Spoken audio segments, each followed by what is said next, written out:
My name is Delia Voss. I am 34 years old. And the night my parents stood on a stage and thanked every person in a room of 140 guests except the one who had built the room for them, I sat in the front row with my hands folded in my lap, and I did not make a sound. I want to tell you exactly what that felt like.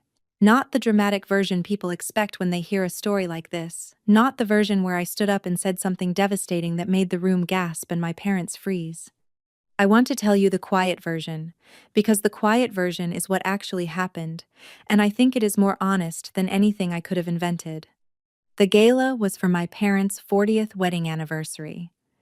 That number, 40 years, was the thing my mother had been building toward in conversation for most of the previous year. She mentioned it at Easter dinner in April. She mentioned it at my brother Marcus's birthday in June.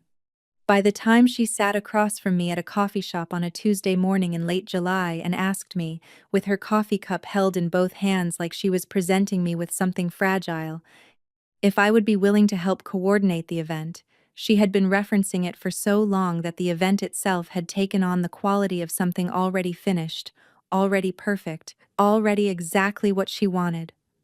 All she needed was for me to make it real. I said yes. Of course I said yes.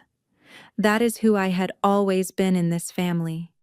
Before I tell you what happened on the night of the gala itself, tell me where you are watching from right now and what the weather is like where you are. I want to know how far this story travels. Because what I am about to describe did not feel, in the moment, like the kind of thing that changes a person permanently. It felt small.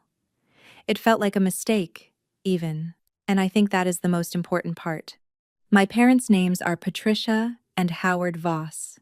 They have been married since October 1984, and they will tell you, if you ask them, that the secret to a long marriage is that they have always been a team. My father says this at dinner parties. My mother says it in Christmas cards. They believe it completely, and I think on some level they are right. They are a team, a very effective and coherent team. And the way that team has always operated is that the people inside the family orbit around them, providing whatever the team requires, and the team moves forward. I am the middle child. Marcus is 4 years older than me. Joanna is 2 years younger. The dynamic between the three of us and our parents is something I spent most of my 20s trying to describe accurately, and the most accurate thing I have ever managed to say about it is this. My parents are not cruel people. They are simply people who have never once, in 34 years of raising me, stopped to wonder what it costs me to be the person I am in this family. The oversight is total and genuine and, in its own way, more exhausting than cruelty would have been, because cruelty at least acknowledges that you exist. Marcus is a financial advisor in Phoenix. He has a wife, 2 boys, a mortgage, and the specific kind of confidence that comes from having been told, from a very early age, that you are the one people can count on. My parents have always meant this as a compliment. What it produced in Marcus was a man who accepts help graciously and offers it rarely, because he was raised to understand that needing things was the price other people paid, not him. Joanna is a dental hygienist in the same city we grew up in, which is to say she has always been close, physically and emotionally, to the center of things. She is soft-spoken and warm, and she has an extraordinary talent for being in the room when our parents need someone present and somewhere else entirely, when the work of that presence becomes logistical and difficult. I do not say this as a criticism. It is simply a skill she developed, the way I developed mine. My skill was coordination. I discovered it by accident in my mid-20s, when I started working as an administrative assistant for a small events company in the city I had moved to after college. And within 18 months I had been promoted twice and was managing vendor relationships for corporate events, with budgets that made the work feel genuinely serious. By the time my mother asked me to help with the gala, I had been working in event logistics consulting for 6 years. I had a client list, a contract template, a network of vendors I trusted, and a set of professional tools that I used every single time to make other people's important moments go smoothly. I used all of them for my parents' anniversary. But I want to be honest, I had been using them for my family for a long time before that, and the gala was not the first time I had done it without being asked and without being thanked. Not really. Not in the way that lands. The first time I understood what I was doing in this family, and what it cost, was 3 years before the gala. In the spring of 2020, my parents decided to sell the house I had grown up in, a four-bedroom colonial in the suburb where we had all been raised, and downsize to a smaller place closer to the city. The move was my mother's idea. My father, who had lived in that house for 26 years, agreed to it the way he agreed to most things my mother decided, which is to say, he raised one mild objection about the garage and then helped her pack the kitchen. The logistics of the sale fell to me. Not because anyone asked. That is the thing I want you to understand. No one sat me down and said, "Delia, we would like you to manage this." What happened was that my mother mentioned at a Sunday dinner in March 2020 that they were thinking of listing the house by May and that there was a great deal to do and she wasn't sure where to start. I said I could help. She said, "Oh, would you?" And that was the entire negotiation. I coordinated the clean-out 3 weekends in April, driving 4 hours each time, organizing donation pickups, junk removal, furniture transfers to Marcus in Phoenix and Joanna nearby. I corresponded with their realtor, Cheryl Dade, 22 times between March 14th and May 6th. I caught an error in the square footage disclosure that would have created a problem at closing. Cheryl told me on April 28th at 3:15 p.m. that in 20 years of sales, she had never worked with a seller's family member who understood the process as well as I did. My parents closed on the house on May 22nd for $387,000. They made a profit of approximately $214,000 after fees. At the closing dinner my father held at a restaurant that evening, he gave a small toast. He thanked the realtor. He thanked the buyers for being reasonable people. He thanked my mother for having the courage to make the change. He put his arm around Marcus, who had driven in for the weekend, and said he was grateful for good family. I had driven 4 hours that morning to attend the closing. I sat at the table and raised my glass. My name was not in the toast. I drove home that night, and did not say anything about it to anyone, including myself, in any way I was willing to acknowledge. I put it somewhere I did not look. I was very practiced at this. The second time I understood what I was doing in this family and chose to do it anyway, which is the part that is harder to explain, was in the fall of 2021, 14 months before the gala. My parents were planning a trip to Portugal to celebrate their 39th anniversary, a smaller event, just the two of them, a belated celebration of the milestone they had not been able to mark during the previous year for the reasons everyone had for not marking things that year. My mother mentioned at dinner in September that she was struggling to find a hotel in Lisbon that had the right feeling, that was close enough to the places she wanted to visit but not in an area that felt too touristy, and that Howard wasn't very good at navigating the booking sites. On a Saturday in September, I spent 5 hours researching hotels, built a document with 8 options, photographs, neighborhood notes, pricing, cancellation policies, and emailed it to my mother at 3:04 p.m.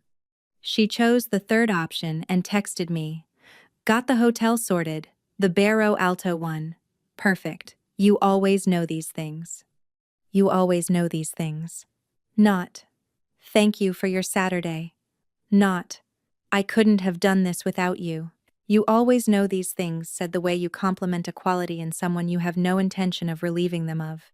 I want to be careful here, because I am not trying to make my mother sound like a villain.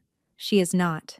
She is a woman who loves her family, the way she was taught to love, practically, through proximity, with the expectation that love expressed itself in participation rather than in explicit acknowledgement of what people did for each other. This is not a moral failure. It is a pattern. The distinction matters not because it changes what happened, but because it changes what I eventually decided to do about it. I decided not to be angry. I decided to be clear-eyed. In August of the following year, my mother asked me to coordinate the gala, and I said yes. And I want to tell you specifically what the next 8 months looked like, because specificity is the thing that makes a story honest. I visited 4 venues in the city in August to assess capacity, acoustics, parking, catering infrastructure, and ADA compliance. I brought a checklist I had developed over 6 years of professional work. I photographed every space. I created a comparison document with 17 data points per venue and emailed it to my parents on August 23rd, a Sunday, at 4:17 p.m. My mother replied 2 days later to say the ballroom at the Alderton Hotel looked beautiful and that she had always loved that part of downtown. I contacted Bill Nakamura, the event coordinator at the Alderton, on August 26th. Over the following 6 weeks, Bill and I exchanged 43 emails and had 11 phone calls. We negotiated the room rental, the catering package, the audio-visual setup, the lighting configuration, and the staffing plan. The final contract, which I reviewed twice and signed on my parents' behalf under a limited authorization letter, I drafted and had my father sign on September 9th, came to $23,847. My parents paid the venue deposit of $4,750. I paid for everything else out of pocket with the understanding spoken once by my mother in the coffee shop in July that they would reimburse me after the event. The flowers came to $1,340 through a florist I had worked with twice before on corporate events. A woman named Cherie, who stayed 2 hours past setup on the day of the gala to make sure the centerpieces matched the color in the reference photo my mother had sent me from a magazine she had kept since 1997. The custom-printed programs, cream cardstock, my parents' names in a script font my mother chose from 11 options I presented to her, 40 years of photographs arranged in a timeline inside, were $612 from a print shop I drove to personally to approve the proofs. I spent 3 evenings in September, pulling photographs from family albums and scanning them on the small scanner I keep in my home office. The favors at each place setting. A tin of butter cookies from a bakery my parents had visited on their honeymoon in Vermont were $4.75, each times 140 guests, plus shipping, plus the custom labels I designed myself at 11:30 p.m. on a Tuesday in late September, because the template the bakery provided was not quite right. In total, I spent $3,847 of my own money on the gala, across 14 separate transactions, all of which I documented in a spreadsheet I shared with my mother in early October, with a note that said, "Full vendor breakdown attached. Happy to go through the reimbursement whenever is convenient." She replied, "Wonderful, yes, we'll sort it out after the dust settles." The dust settled. The reimbursement did not come up again until I raised it myself. I am telling you these numbers because I want you to understand the texture of what the work was. It was not a favor. It was not a gift, exactly. It was the thing I did because I was the person in this family who did things, and because every time I completed a task and my mother said, "Oh, Delia, you are so good at this," I felt, briefly, seen. That feeling was the payment I had accepted for most of my adult life, in lieu of the more straightforward kind. The gala was on a Saturday in October, October 19th. I arrived at the Alderton at 7:15 a.m., 8 hours before the guests, to oversee setup. Bill Nakamura met me in the lobby with coffee and a printed copy of the timeline I had sent him. We walked the room together. The centerpieces were delivered at 9 a.m. The audiovisual team arrived at 9:30. The lighting team made 2 adjustments at my request at 11:15 a.m. By 11:48 a.m., the ballroom looked exactly like the photograph my mother had torn from her magazine in 1997 and kept for 27 years, waiting for someone to make it real. I went home. I showered. I put on the dress I had bought for the occasion. Navy blue, knee-length, the kind of dress that looks appropriate in photographs without demanding any attention. I arrived back at the Alderton at 5:30 p.m., 30 minutes before the first guests, And I stood near the entrance and greeted people as they came in, and showed them to their seats, and made sure the cocktail hour ran on time, and that the dietary restriction tables were correctly labeled, and that the microphone at the front of the room was at the right height for my father, who is 6 feet tall, and for my mother, who is 5'4". My parents arrived at 6:15 p.m. My mother was wearing a dress I had not seen before, a deep green that suited her. She looked at the room and her face did the thing I had been working toward for 8 months. It opened, fully, the way a face opens when something exceeds what it hoped for. She turned to me and said, "Delia, it's perfect." She said it the way you say something to a contractor when the kitchen renovation comes in on budget. Pleased, satisfied, already moving past it toward the next thing. At 7 p.m., the dinner service began. I sat at table 3, in the front row of the round tables, close enough to the small stage that I could see my parents' faces clearly when they stood to speak. My father went first. He is a good speaker, comfortable, warm, the kind of man who knows how to make a room feel like he is talking specifically to each person in it. He spoke for about 4 minutes. He talked about meeting my mother. He talked about their early years, the apartment in the city, the house they eventually bought, the way things had been difficult sometimes and then not difficult, and how gratitude was the word he kept coming back to. He thanked the Alderton staff. He thanked Bill Nakamura by name, which I remember because I had told him Bill's name that morning and I was quietly pleased he had remembered it. He thanked Marcus for driving in from Phoenix. He thanked Joanna for being there every step of the way. He looked out at the room and said something warm about old friends. He did not mention me. I thought he had simply forgotten. I thought, briefly, that he would pause, that something would cross his face, that he would say, "And of course, our Delia, who put all of this together." I held that thought very carefully.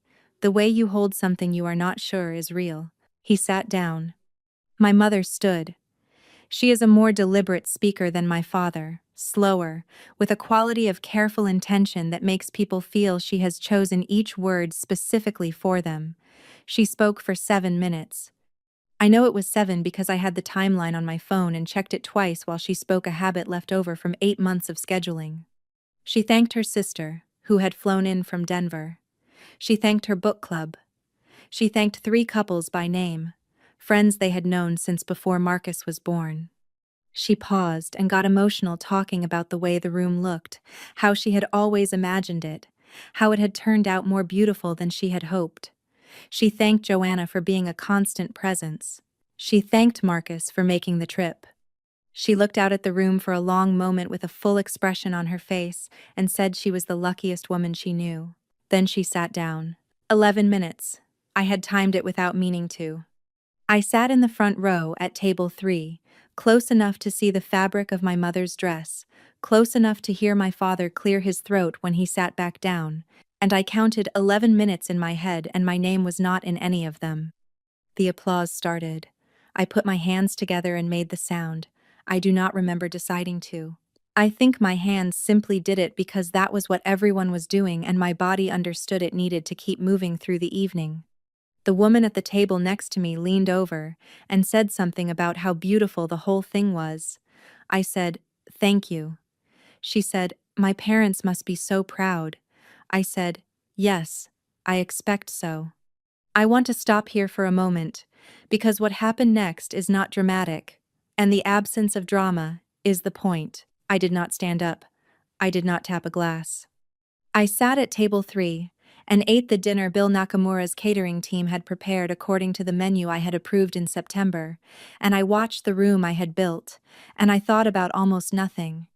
I had expected to feel something large, anger, grief, the hot, specific shame of being erased in public. What I felt instead was closer to the sensation of a window finally letting in air that had always been on the other side of it. Not grief, clarity. The kind that arrives when you stop working so hard to believe something that is not true. I excused myself from the table at 9:47 p.m. I found Bill Nakamura near the kitchen entrance and told him the evening had gone smoothly and that I would send over the final feedback form on Monday. He shook my hand and said it had been a pleasure, and that I had run the tightest pre-event process he had seen in 15 years of hotel coordination. I thanked him. I went to the coat check. I did not find my parents to say goodnight. I stood for a moment near the entrance, the place where I had stood 5 hours earlier greeting guests, and I looked back at the room. The program I had designed was folded on most of the tables. The flowers Cherie had arranged were holding beautifully. The lights were exactly the color my mother had wanted, a warm amber that made everyone look as though they were sitting inside a memory. I picked up my bag. I walked out. Something in me went very still on the drive home. Not cracked, not collapsed. Still in the way a room goes still after a sound you have been waiting to hear finally arrives and is smaller than you expected. It was the stillness of a person who has just understood something clearly and does not need to repeat the understanding back to herself to make it stick. I drove for 22 minutes. I parked. I sat in the car in front of my building for a while before I went inside. The clock on my dashboard moved from 10:31 to 10:49 while I sat there. I was not crying. I was not composing speeches in my head. I was simply sitting, the way you sit when something has been decided, but has not yet been named. Inside, I made tea. I sat at my kitchen table. On the table was the folder I had kept all year, the vendor contracts, the receipts, the email printouts, the authorization letter my father had signed in September, the timeline, the seating chart, the dietary restriction list, the proof approvals from the print shop, the spreadsheet of my $3,847 in unreimbursed expenses. The whole architecture of the evening, documented in a 2-inch manila folder that no one at the Alderton would ever have asked to see, because the evening had simply worked the way things work when someone competent and invisible has done everything correctly. I put my hand on the folder and left it there. I thought about the house sale in 2020. The toast my father had given at that closing dinner, with his arm around Marcus. I thought about the Portugal hotel spreadsheet, the 8 options, the 5 hours on a Saturday, the text message. You always know these things. I thought about my 29th birthday in October 2018, when I had organized my own birthday dinner because no one else had, and when I arrived, my mother had said, laughing, that it was so like me to take care of everything. I thought about how long I had been doing this, how good I had gotten at not thinking about it. I went to bed at 12:14 a.m. On Sunday, October 20th. I did not set an alarm. In the days after the gala, I heard from Marcus, who texted to say it had been a great night and that Mom and Dad were thrilled. I heard from Joanna, who called to say the flowers were gorgeous and she had taken a cutting from one of the centerpieces to press. I heard from my mother on Monday morning at 9:22 a.m., a voicemail in which she said the evening had been wonderful, that people were still calling her about the programs, and that she hoped I had enjoyed myself. She did not mention the reimbursement. She did not say thank you. Not in the way that costs something, not the specific, direct kind that names the thing you are grateful for. She said it was wonderful, and she hoped I had fun, and that was the shape of it. I did not call back. On Thursday, October 24th, I had a meeting with Renata Solis, an attorney I had worked with the previous year on a contract dispute with a vendor who had failed to deliver for a corporate client. Renata is sharp and direct, and she does not add words to sentences that do not require them, which I have always found calming. I did not go to see her specifically about my parents. I went to update my freelance contract templates for the coming year. But I told her what had happened at the gala, briefly, the way you tell someone something when the telling is incidental to the meeting's purpose and then turns out to be more important than the purpose. Renata listened without interrupting. Then she said, "What was the total unreimbursed?" I said, $3,847. She said, "Do you have documentation?" I said I had a spreadsheet, all the receipts, and the email where my mother had said they would sort it out after the dust settled. Renata said she had a client once who had managed her family's rental properties for 4 years at no charge, had kept records of everything, and had invoiced them retroactively at professional rate services when the relationship broke down. She said the family had paid because the documentation was airtight. I did not say anything for a moment.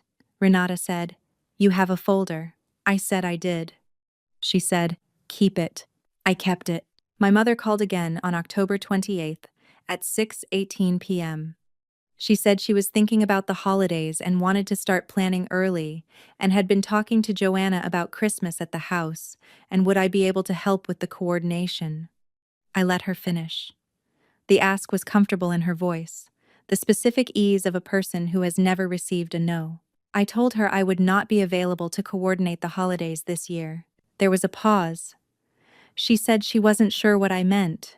I said I meant what I had said. She said, "Delia, it would just be a family dinner. It doesn't have to be a big thing." I said that I understood, and that I still wouldn't be available. Another pause. Longer this time. Then she said, carefully, that she had hoped we could talk about how I was feeling after the gala, that she had sensed I left early, and she wanted to make sure everything was all right. I said everything was fine. She said she couldn't help but notice I hadn't returned her Monday call. I said I knew. The silence that followed lasted long enough that I heard her shift in her chair on the other end of the phone. I told her I needed to go. I got off the call. The next morning, my father called at 8:04 a.m. He is not a person who calls in the morning. I did not answer. He left a voicemail approximately 2 minutes long, the gist of which was that my mother was upset and that he wasn't sure what had happened, but that he wanted to talk. He used the word family 4 times in 2 minutes, which I noticed because the word had begun to feel specific to me in a way it hadn't before, the way a word can suddenly reveal its own edges when you look at it from a new angle. I did not return the call. Over the following 11 days, I received 9 calls from my mother, 4 from my father, 2 from Joanna, and a text from Marcus that said simply, "Hey, Mom's really stressed. What's going on?" I texted Marcus back. I was taking some time. He said, "From what?" I said, "From coordinating things." 3 days passed. Then, "Okay, just that." I appreciated that he stopped there. On November 4th, 16 days after the gala, my mother sent an email at 7:47 a.m. It was 2 paragraphs. The first said that she had been thinking a great deal and that she knew something had upset me and she wished I would tell her what it was. The second said that she wanted me to know how much the gala had meant to her and Howard, that people were still talking about it, that it had been the most beautiful evening of her life, and she knew that was because of me. I read that second paragraph 4 times. She knew it was because of me. She had always known. That was the thing the email made clear, accidentally, in the course of trying to make something else clear. She knew the evening was because of me. She had simply not said so, on the stage, in 11 minutes of speech, in front of 140 people, in the room I had built. The knowing and the saying are 2 different things. I had spent 34 years living inside that gap. I did not reply that day.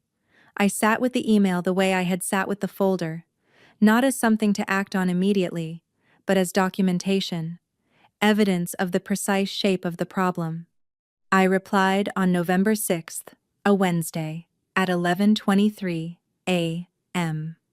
I wrote 4 sentences. I said I appreciated her email. I said that I had been doing a lot of thinking since the gala, about the role I had played in our family for a long time, and that I was going to be making some changes to how available I was for coordination and planning going forward.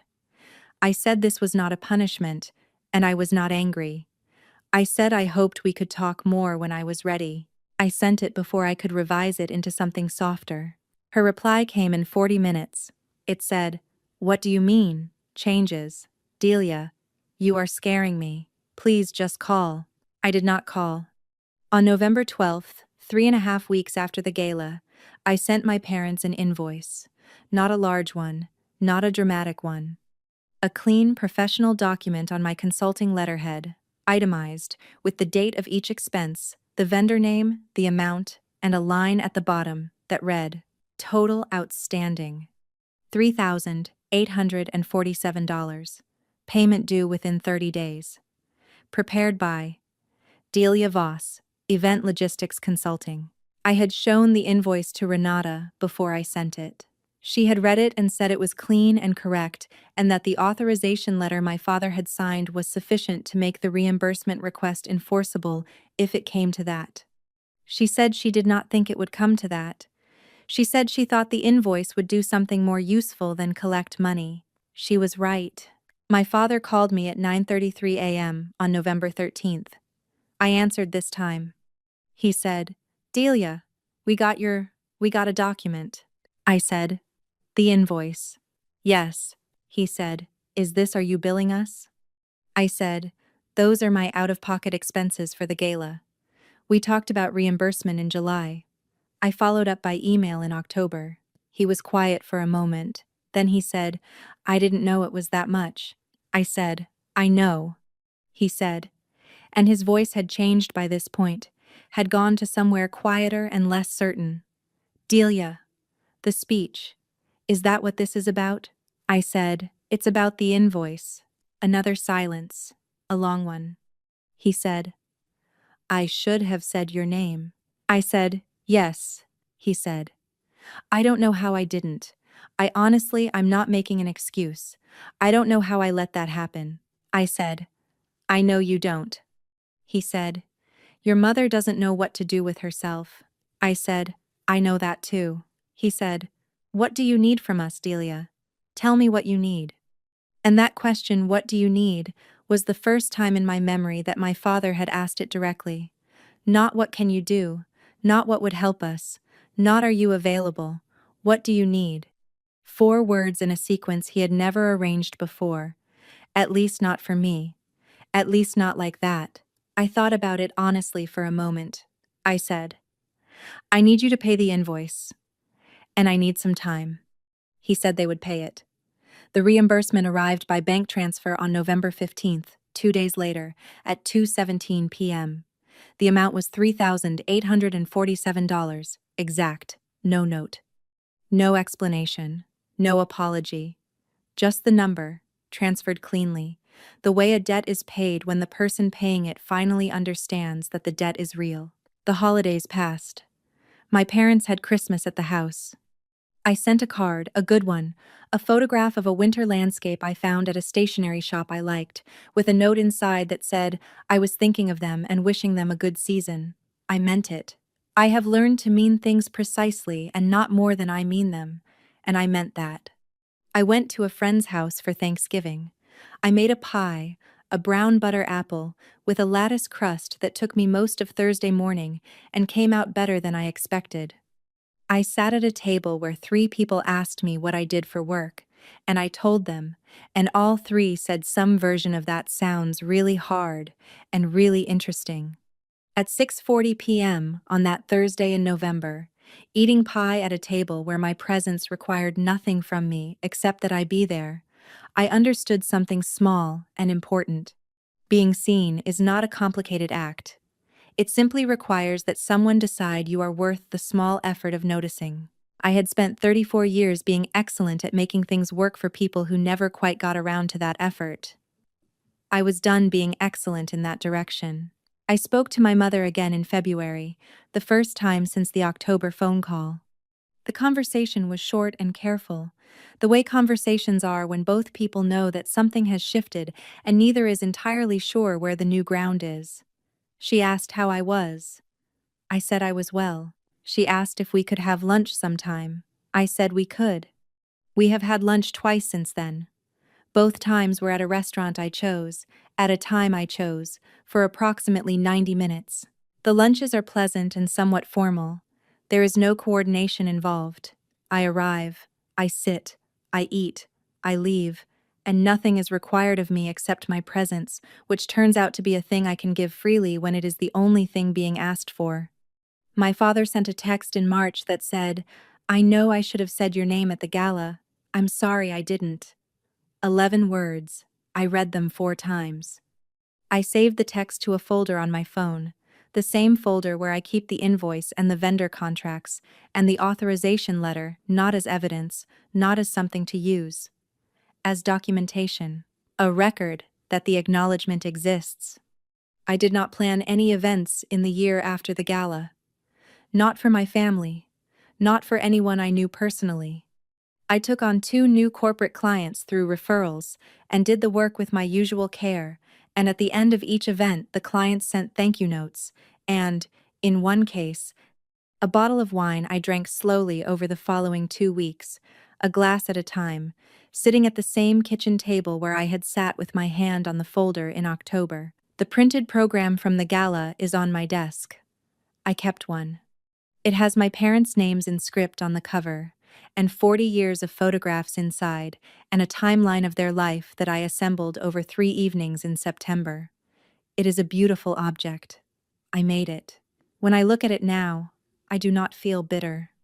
I feel something more specific and quieter than bitterness, a clear-eyed accounting of what something cost and what it was worth and what I would and would not spend again. Some things you build for people contain more of you than the people realize. The question is not whether to keep building.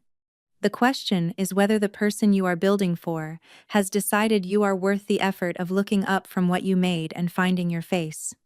I stopped waiting to be found. That is the whole story, really. Everything else, the invoice, the phone calls, the careful lunches, is just what it looked like when I stopped. The lesson I am still learning, slowly, is this. Invisible labor does not disappear when no one names it.